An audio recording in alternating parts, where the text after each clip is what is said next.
A veces pasamos por momentos difíciles que parecen no arreglarse con simples distracciones, ni con el ruido, ni con aparentar que todo está bien. Y en medio de todo eso, entendí algo muy claro. Solo hay dos maneras reales de sanar.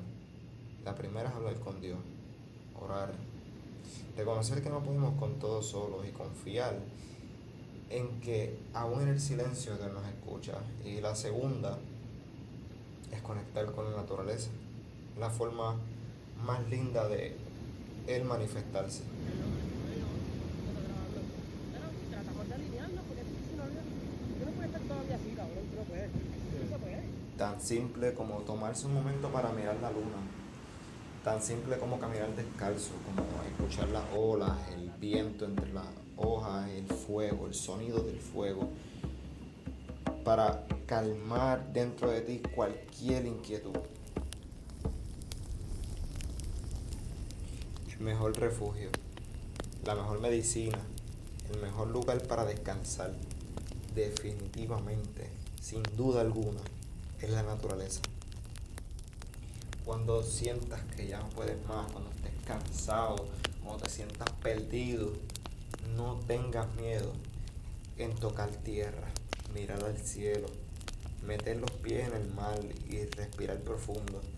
Sanar no siempre es huir del mundo, simplemente a veces es volver a él.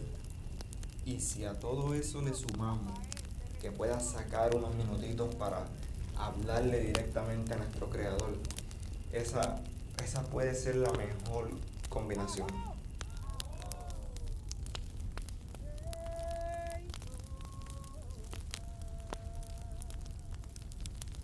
Qué lindo ver a la humanidad recordando y honrando a sus raíces, un cántico religioso de nuestros ancestros para cerrar la noche, no como nostalgia, sino como una memoria viva, porque antes del ruido, antes del cemento, antes de la prisa, el ser humano ya oraba, ya cantaba y danzaba alrededor del fuego, buscando sentido, sanación y conexión.